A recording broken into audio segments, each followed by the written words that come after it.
Assalamualaikum, welcome to a brand new video. My name is Arfat, and today I would like to share with you some of the materials that the ancient scribes would use to write the New Testament.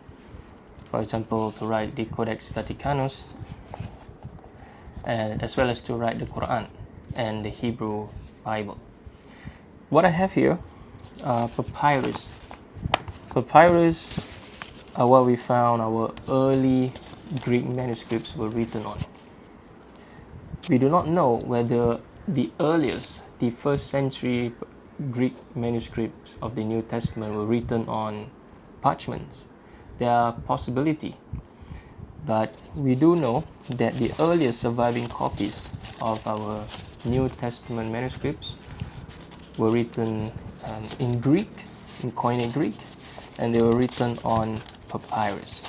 And so this is papyrus. Papyrus, you can see that there are lines here. If I shine through the light, you can see that you can almost see through my hand, almost very opaque, but you can still see. And these are real papyrus from Egypt, from the Nile. Nowadays you can get papyrus, but they are very expensive if you get them outside of Egypt. Even in Egypt, I've never been, I heard it is expensive. Those of you who have been to Egypt, you will know. And these are what scribes of P52, P66, they would write their Greek New Testament on. The materials that they use are reed pens. This is a modern version. This is by, I'm not going to say the brand, I'm not going to promote anything. But this is reed pen, made out of reed plants. It's different later on from with the Quran, because scribes would use bamboo, right? For example, this is the pen that one of the Quranic scribe actually gave me this when I visited him in Central Asia. But more likely, earlier scribes, they would use this kind of reed pens with a very sharp tip, because if you look at the earlier manuscripts, it is most likely that they were using very sharp tip. So when you write, right, especially later on when the scripts are not so blocked like this, right, because this would mean that you have to write one by one, whereby you have to lift your reed pen. But later on, when we get to some of the manuscripts written on papyrus, you can see that their scribes barely lift off their pen unless to dip in the ink. Now they use gall ink made of gum arabia. Today I use two kinds of ink, and these are very dark ink. They are called black Indian or black India ink. Right. These two I found the best. I've not used all brands obviously, but Windsor and Newton and Bombay Black by Dr. P.H. Martins. These are the kind of inks that I will use, and in particular, to produce this, I use Windsor and Newton. These are not archival ink though. Archival ink, you want to go for high carbon and waterproof. Those are archival ink. Now, how would scribes actually erase text? For example, when they make mistakes. When I was writing this, I made a mistake here, right? It's supposed to be some letter, and so one of the way that scribes actually cover their mistakes is that they bolden the text, right? There are four ways. Some of the other ways is that they have a stone eraser and they will erase it, right, if the ink has already dried off, or they would use water to wipe away the text, the wrong text, or in some manuscripts you can see that scribes actually write on top. For example, if they miss out a word or something, they would write on top of it, right, on top of it. And also scribes, for example, when they realize that they have left out a lot of words, they actually wrote at the bottom, right, or they wrote at the side. So there are a couple of ways of how scribes corrected their mistakes. And so this is the Greek manuscript, where the Greek manuscripts, what the Greek manuscripts would have been written on earlier, papyrus. And so when we get to the 4th century, the 4th, the 5th, and so on and so forth, we started to see that scribes actually changed the materials that they used to write the New Testament on. And now they were using vellum or parchment. I'll remove this. Right, they were using parchment, which is a slightly much more expensive material than papyrus. Papyrus in the ancient world, they're not cheap, right? But they're also not as expensive as parchments. Here I have parchments in different sizes. Parchment nowadays are very expensive to get, right? So this would be the outer surface of the parchment, and this is the inner surface of the parchment. And this is a low to medium grade parchment. This is not a high grade parchment. To get a high grade parchment of this size, it can cost you up to 3 digits per piece. Now this piece itself is very expensive, right? The place where I got this from, a piece like this is about 20 to 25 USD, and that was a few years back, right? A year or two back. And the price of parchment, because of its rarity and the process of how it's made, it's very difficult to make parchments, and so parchment price increases by the year. And so parchments are very expensive, and this is a low to medium grade, as I've said. And how do you tell the difference between a great parchment and a not so good parchment? Is that the underside of the parchment, right, you can see that this has not been properly smoothened out, right? So you have a lot of this. Now you can see that there are holes here on the side.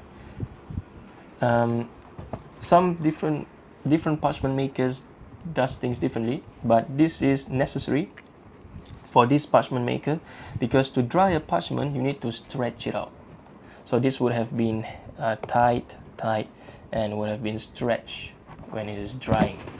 Right, so it have been stretched like this so that all the parts are dried out. Some would use pegs, right, so you don't make a hole in here, and that is what mostly parchment maker would use.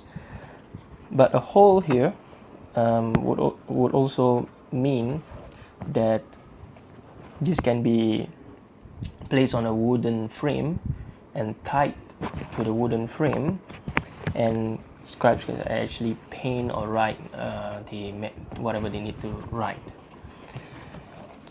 Right, so this is different sizes I have here. Right. And it is normal for parchment to have all these kind of blemishes and so forth. It adds to its character. Right, and so this is more what Christian scribes would have used, and in fact they did use.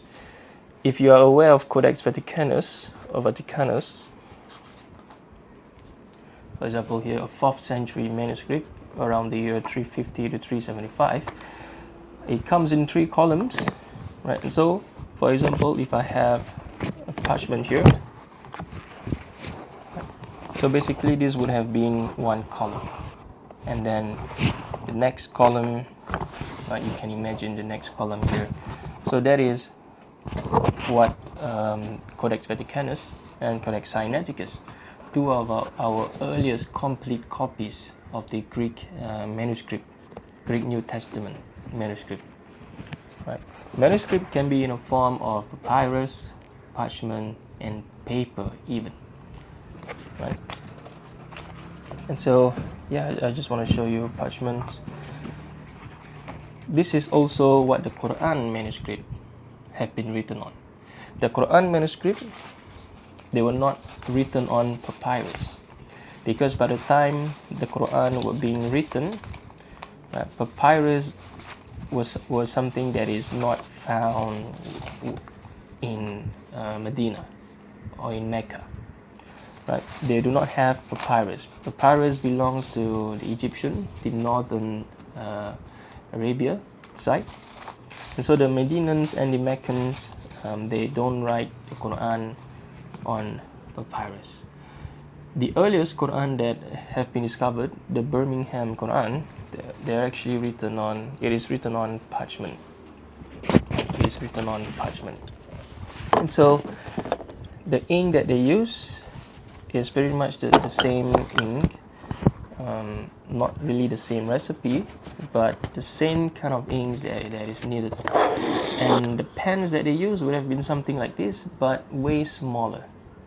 A very small, for example, if you see today, calligraphy pen, right, around the same size. They're not as big as this.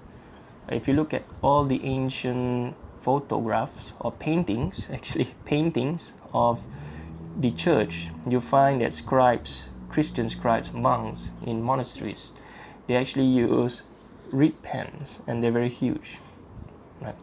But the Quranic scribes, most of them would use a much smaller pen, and definitely they use some kind of a very sharp and pointy tip, right? So that they can get a curve, for example, in the irons and so forth, right? It's different from scribes that wrote in block letters, right? Scribes that write in block letters like this, they don't really need to use a very sharp and pointy tip.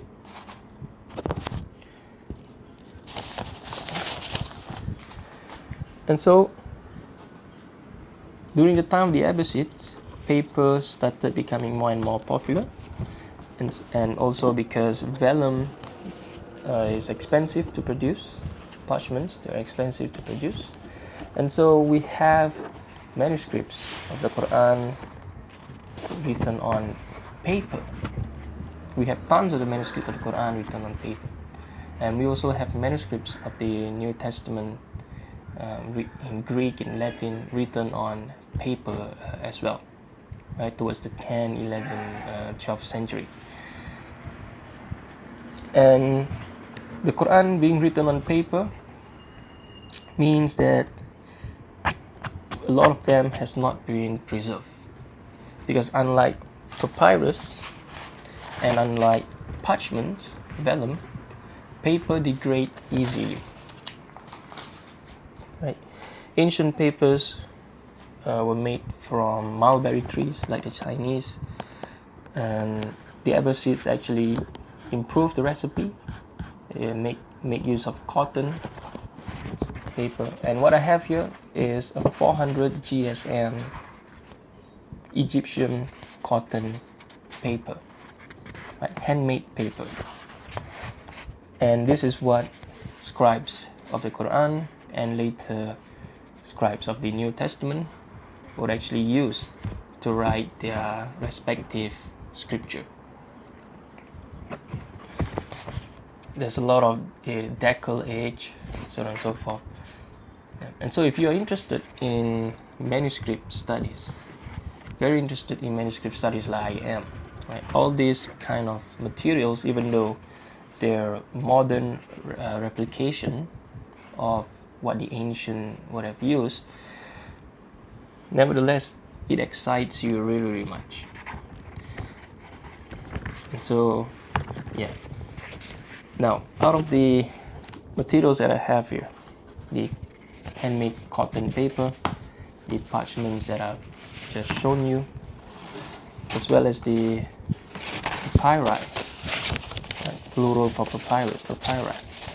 By the way, this is Codex Vaticanus, but Codex Vaticanus was never written on papyrus, right? They're written on parchment. But because I only have limited parchments, and I'm going to use these parchments for exhibition, so I can't write anything on this parchment until I get more parchment, right? Which will cost me hundreds and hundreds of dollars more. And so due to that, I decided to write on papyrus, which is relatively cheaper to get. Right? It's even cheaper than this handmade decal age paper, a replication of what the Abbasid scribes would have used to write the Quran, later Abbasids, right, the 12th, 13th centuries and so forth. And so, ladies and gentlemen, out of all this, my favorite is actually the cotton paper. Right? Even though it is not the smoothest of materials to write on, for example, if you use a very sharp edge pen like this, you would actually get stuck. Right? It gets stuck here, and so it's very difficult to write. But this is what ancient scribes would have experienced when they're actually trying to write the Quran, so on and so forth. As well as papyrus. Papyrus are not perfect either. You can see that there are, like patches here and there, and this is what is found in the manuscripts, our earlier manuscripts as well. And so, for example, scribes would have gotten their reed pen stuck, so on and so forth. And so it was a really exciting process for me, just writing on papyrus. I've written the Quran on papyrus before, so not the entire Quran, but passages. And so sometimes it gets stuck here, and then you made a mistake, you slip, right? And so it is actually a worthwhile experience. Again, if you're not interested in manuscript studies, this would actually bore you to death.